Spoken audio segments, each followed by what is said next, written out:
Wife follow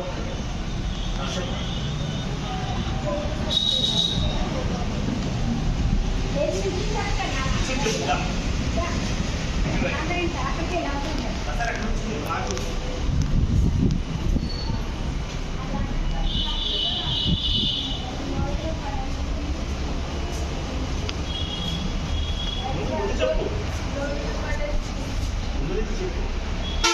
అన్నదమ్ములు ఉంటారు. యోసేపు అంటే తండ్రికి అయితే వీళ్ళు ఏం చేస్తారు, ఒక మంచి షర్ట్ ఒకటి ఇస్తారు. దాన్ని ఏమంటారు, అంగి. ఆ అంగిని యోసేపుకి ఇస్తాడు వాళ్ళ నాన్న. ఇచ్చినప్పుడు వీళ్ళందరూ కూడా ఏం చేస్తారంటే వాళ్ళు వేషం పెంచుకుంటారు.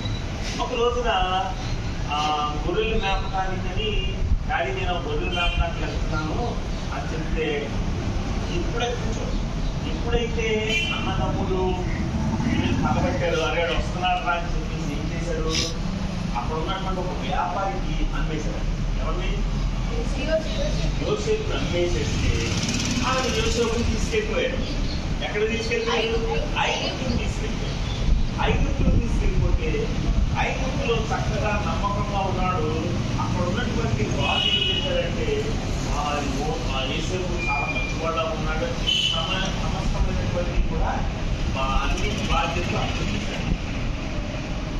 కానీ యోసేపు అంత నమ్మకంగా ఉండడానికి కారణం ఏంటంటే దేవుడిని నమ్మాడు. దేవుడిని నమ్మాడు కాబట్టి వాళ్ళ అన్నదమ్ములు పెద్ద లోయలో పడేస్తారు.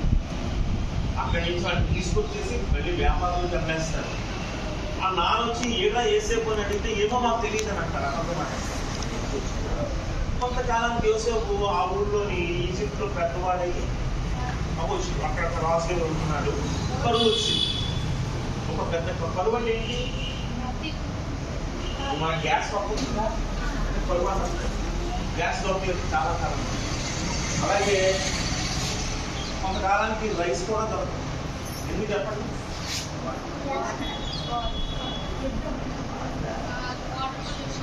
చూడండి ఎక్కడ పల్లెటూరు లాంటిలోని ఆ పొలాలన్నీ తీసి ఏం చేస్తున్నారు, ఫ్యాక్టరీస్ కట్టేస్తున్నారు.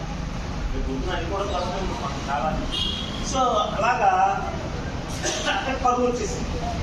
కరువు వచ్చేటప్పటికి యోసేపు ఏం చేశాడు తెలుసా, అక్కడ ఇల్లు కానీ మనకి ప్రాబ్లం వస్తుందని చెప్పి ఈ యొక్క ధాన్యాన్ని, ఈ పప్పులు కానీ నూనె కానీ అన్ని కూడా ఒక గోడౌన్లో దాచిపెట్టాడు. ఎక్కడ పెట్టాడు? ఒక గోడౌన్. ఆ గోడౌన్లో పెట్టాడు. పెట్టి అమ్మ కాలు పెట్టాడు.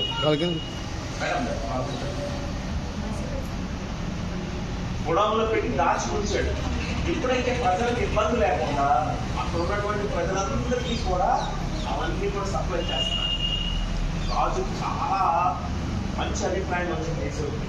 అప్పుడు ఏం చేశాడంటే ఇంట్లోకి అన్నదమ్ములు ఆ ఊరిలో కూడా కలిసి వీళ్ళందరూ ఏం చేశారు, ధాన్యం గురించని ఈ ఊరికి వచ్చారు. అక్కడ యోసేపు ఉన్నాడన్న విషయం మనకు తెలియదు. అన్న ఏం చేశాడు, యోసేపు ఏం చేశాడు, వీళ్ళ అన్నదమ్ముల్ని కనిపెట్టాడు. రండి రండి అని చెప్పి వాళ్ళ దగ్గర మీకు గోడంత ఎంత కావాలంటే అక్కడ తీసుకెళ్ళండి అని చెప్పేసి అన్నాడు. వాళ్ళు సరే అని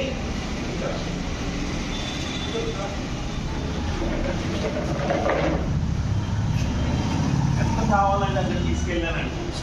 ఎవరా మీరు అని అనుకునేటప్పటికి అప్పుడు ఏం చెప్తాడు తెలుసా, నేను మీ తమ్ముడిని చేసేస్తున్నాను అమ్మలో చెప్పడానికి అంతమాత్రం ఏం చేశాడు అంటే నేను ఎంత తప్పు చేశామని వాళ్ళు తెలుసు. అంటే ప్రతి విషయంలో మన దేవుడి యొక్క మన నమ్మకం కలిగి విశ్వాసం కలిగి ఉండాలి. ఎలా ఉండాలి?